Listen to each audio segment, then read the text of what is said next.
Okay, तो नमस्कार दोस्तों, फिर से स्वागत है आपका हमारे कॉम्पिटिटिव कोडिंग क्वेश्चंस की इस सीरीज में। और आज जो प्रॉब्लम हम सॉल्व करने वाले हैं उसका टाइटल है नंबर्स ऑन व्हाइट बोर्ड। तो चलिए देखिए ये प्रॉब्लम क्या बोल रही है कि एक बोर्ड है, उस पे नंबर्स लिखे हुए हैं 1 से लेकर के n तक। ओके, ठीक है। और हमको हर एक ऑपरेशन में हमको उस बोर्ड से कोई भी दो नंबर जो है उनको हटाना है, डिलीट करना है, और उसकी जगह उनका जो एवरेज है a+b/2, इसका जो राउंडेड अप वाला है इसको लिखना है। ओके, तो पहले सर्च कर लेते हैं राउंडेड अप का क्या मतलब होता है। ROUNDED, rounded up. तो राउंडेड अप नंबर लिख देते हैं। अच्छा, यहाँ नहीं दिख रहा है, छोड़िए, मैं ही बता देता हूँ। राउंडेड अप मतलब वो नंबर होता है, जैसे कि मान लीजिए मैंने इसका एवरेज लिया। ओके, तो जो भी आ रहा है, मान लीजिए 5.5 आ रहा है, तो मैं क्या करूंगा, नियरेस्ट हाईएस्ट इंटीजर को कंसीडर करूंगा। जैसे मैंने एवरेज लिया और मेरा एवरेज आया 5.5, तो मैं क्या लूंगा, इसकी वैल्यू 6 लूंगा, तो उसको बोलते हैं राउंडेड अप। ओके, तो हाँ, तो क्या है कि हमको कोई भी दो बोर्ड में से कोई भी दो नंबर्स को डिलीट करना है, और मतलब मिटाना है, और उसकी जगह ये एक राउंडेड अप उनका एवरेज a+b/2 करके लिखना है। ओके, अभी क्या बोल रहा है, हमको n-1 टाइम्स ऑपरेशन परफॉर्म करना है। हाँ, और make the resulting number that will be left on the board as small as possible. Okay, हमको ये जो नंबर है ये जो लास्ट में जो नंबर बचे, मतलब n-1 टाइम्स हमको ये ऑपरेशन परफॉर्म करना है, और लास्ट में बोर्ड में जो नंबर बचेगा वो मिनिमम होना चाहिए, ऐसे परफॉर्म करना है।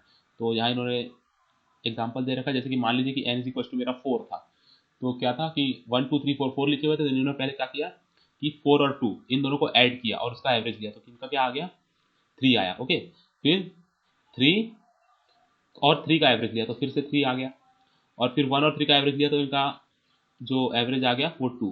ठीक है, तो 4 दिया था, तो 4 - 1 3, तो इन्होंने 3 ऑपरेशन परफॉर्म किए, और लास्ट में जो बोर्ड में नंबर बचा वो क्या था, 2। ओके, क्या लिखा, द व्हाइट बोर्ड कंटेन्स 2। तो इन लोग बोल रहे हैं कि जो n-1 ऑपरेशन आप कर लोगे, तो उसके बाद सिर्फ एक ही नंबर लेफ्ट होगा, there will be left only one number. And हमको क्या करना है, वो जो एक नंबर लेफ्ट होगा बचा हुआ बोर्ड में, उसको मिनिमाइज करना है। ओके, इनपुट आउटपुट देख लेते कैसे करना है कि फर्स्ट इंटीजर एक, जिसमें number of test cases. Okay, और फिर क्या है, उसके आगे के सारे टेस्ट केसेस क्या है, एक एक सिंगल इंटीजर लेंगे इनपुट में। और हमको आउटपुट कैसे देना है, आउटपुट हमको ऐसे देना है कि जो फर्स्ट लाइन होगी उसमें हमको प्रिंट करवाना है कि बोर्ड में जो नंबर बचा है वो, और जो n-1 ऑपरेशन हमने किए हैं कि हमने a और b की क्या क्या वैल्यूज ली, a इज इक्वल टू 4 और b इज इक्वल टू 2, ये हमने क्या क्या वैल्यूज ली, वो वैल्यूज हमको यहाँ पर प्रिंट करवाने। जैसे इन्होंने यहाँ पे प्रिंट करवाई 2 4, फिर 3 3, फिर 3 और 1, इस तरीके से। ओके, तो आई होप आपको क्वेश्चन समझ आ गया होगा। तो चलिए अब इसको कोड करते हैं। तो मैं लगा देता हूँ अपना सबसे पहले लाइब्रेरीज। अच्छा, यहाँ पर हमको कुछ स्टैंडर्ड मतलब कि कुछ फंक्शंस की ज़रूरत पड़ रही होगी, तो मैं बिट्स लाइब्रेरी को इंक्लूड कर लेता हूँ, बिट्स स्टैंडर्ड C++.h। ठीक है, तो देखिए सबसे पहले p बनाया मैंने, p का इनपुट ले लिया, नंबर ऑफ टेस्ट केसेस, और एक वाइल लूप लगा देते हैं जब तक कि हमारा t 0 नहीं होता। ओके, और हर एक इटरेशन के साथ मैं क्या करूँगा, t की वैल्यू को डिक्रीज कर दूंगा, तो t माइनस माइनस। ओके, यहाँ पे मैंने एक इंटीजर n बना लिया, और ये n मैंने इनपुट ले लिया।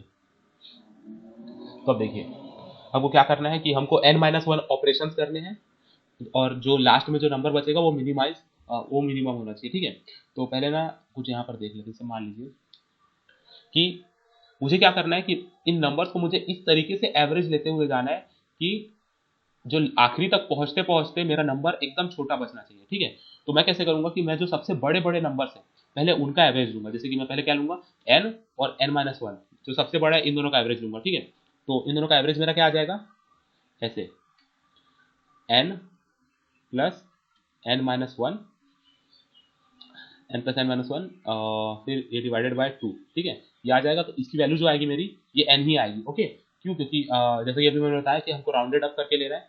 फिर मैं क्या करूंगा, मेरा n बचा है, n और फिर n-2 का एवरेज लूंगा, तो इन दोनों का एवरेज मेरा क्या आ जाएगा, इन दोनों का एवरेज मेरा आएगा n-1। ओके, फिर तीसरे ऑपरेशन में क्या होगा कि मैं n-1 और n-2 3 का लूँगा, क्योंकि बोर्ड पे क्या क्या बचा होगा, n-3 बचा होगा, और तो इन दोनों का मैं एवरेज लूँगा तो मेरे को आ जाएगा n-2 आ जाएगा।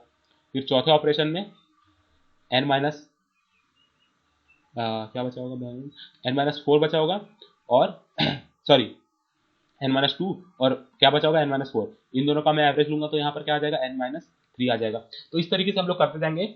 बात यहाँ पर यह है कि हमको जो है जो ऊपर से चालू करना है कि जो सबसे बड़े बड़े नंबर से पहले उनका एवरेज लेते जाना है, ताकि नीचे आते आते आते आते आते ये कम होता जाए। ओके, तो देखिए मैं क्या करूंगा, मैं सबसे पहले दो चीज़ें इनिशियलाइज कर लेता हूँ। एक तो है, एक मैं वेक्टर बना लेता हूँ, मेरा वेक्टर होगा ये इंटीजर टाइप का, नम्स रहेंगे इसमें, मतलब इसका नाम मैंने नम्स रखा। और इस वेक्टर में क्या करूँगा, i is less than n, i plus plus, nums dot push back. क्या पुश बैक करूँगा, देखिए मैं जो 1 से लेकर के n तक सारे के सारे नंबर है वो मैंने इसमें पुश बैक कर दिए। ओके, क्यों पुश बैक किया वो मैं आगे बताता हूँ। मैंने एक वेक्टर बनाया, उसमें नम्स सारे के सारे नंबर पुश बैक कर दिए। ठीक है, अब मैं क्या करूँगा, एक वेक्टर पेयर बनाऊंगा, वेक्टर पेयर। ये पेयर मेरे किस काम आएगी, क्या नाम दो इसको, कुछ भी नाम देते हैं, आंसर नाम दे देते हैं। ये पेयर मेरे किस काम आएगी, तो उन्होंने क्या बोला था कि हमने हर स्टेप में किसका किसका एवरेज लिया वो आपको बताना है, तो ये पेयर मुझे हमारे उस काम आएगी वो बताने के लिए कि किसका किसका एवरेज हम ले रहे हैं। ओके, तो मैंने आंसर की पेयर बना दी। अब देखिए मैं क्या करूँगा, एक फॉर लूप लगाऊंगा, i is equal to 0, i is less than n-1। क्यों n-1, क्योंकि हमको जो है ये जो ऑपरेशन है n-1 टाइम्स करना है। ठीक है, अब देखिए मैं क्या करूंगा, यहां पर हम लोग क्या करेंगे कि देखिए एक हम इटरेटर बनाते हैं ऑटो, IT नाम दे देते हैं। ये मैंने इटरेटर बनाया ऑटो, जैसे कि एरे को हमको ट्रैवर्स करना होगा तो हम कैसे लाइन से ट्रैवर्स करते हैं, i इज इक्वल टू 0 से लेकर n तक। वैसे ये सारे जो नंबर्स होते हैं, जैसे वेक्टर हो गया या कोई सेट हो गया या मैप हो गया, तो उसमें ट्रैवर्स करने के लिए हम लोग ये ऑटो इटरेटर का यूज करते हैं। ठीक है, तो इटरेटर बनाया मैंने, इसको कहाँ सेट कर दिया, ये जो मेरा नम्स है ना इसके एंड पर मैंने इसको सेट कर दिया।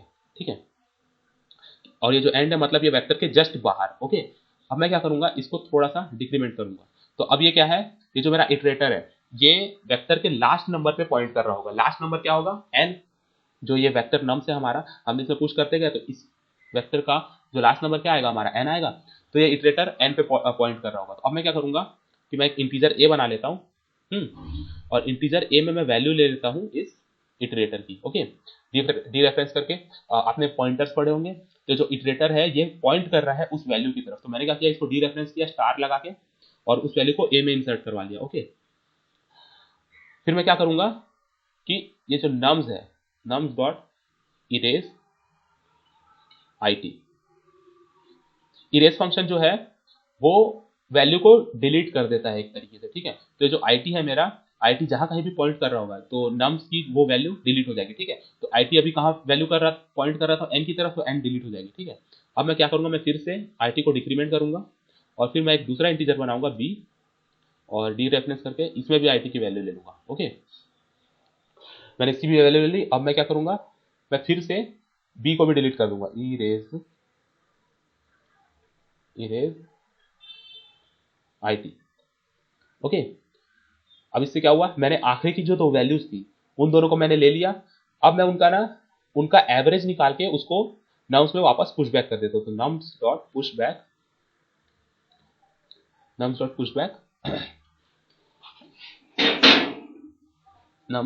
बैक क्या पुश बैक करना है हमको, a प्लस b।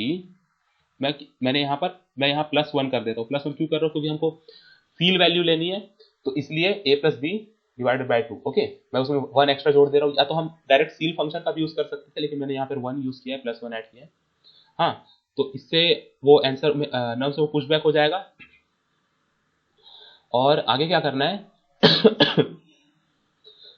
सॉरी, ये जो a और b की जो वैल्यू थी हमारी, ये a और b की वैल्यू को मैंने ये वेक्टर पेयर जो बनाया था इसमें मुझे पुश कर देना है। ठीक है, तो देखिए कैसे पुश करेंगे, तो आंसर डॉट पुश बैक, सबसे पहले ये मेक पेयर फंक्शन का यूज करना पड़ेगा, make pair a comma b। ठीक है, तो उसकी पेयर बनाकर आंसर में उसको पुश बैक कर देगा। ठीक है,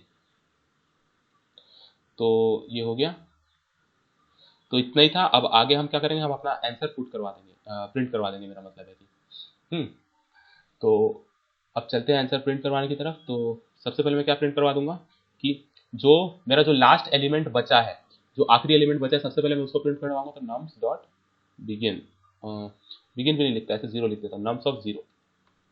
ठीक है, तो इससे मेरा जो लास्ट एलिमेंट जो बचा है वो प्रिंट हो जाएगा। और मैं क्या प्रिंट करवाऊंगा, फॉर नहीं, हाँ, मैं ऑटो इटरेट कर देता हूँ, ऑटो इटरेशन इन नम्स नहीं, आंसर में क्या प्रिंट करवा देंगे, सी आउट IT डॉट फर्स्ट,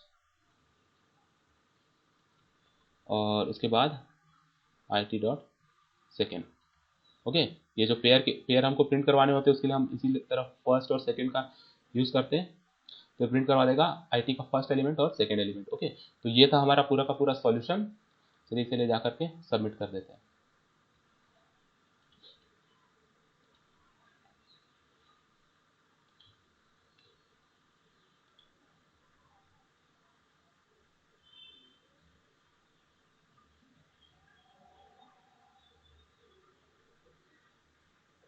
तो दोस्तों आप देख सकते हैं कि हमारा सॉल्यूशन एक्सेप्ट हो चुका है। तो आई होप आपको सॉल्यूशन समझ आया होगा। अगर डाउट हो तो आप कमेंट सेक्शन में पूछ सकते हैं। मिलते हैं आपसे नेक्स्ट वीडियो में।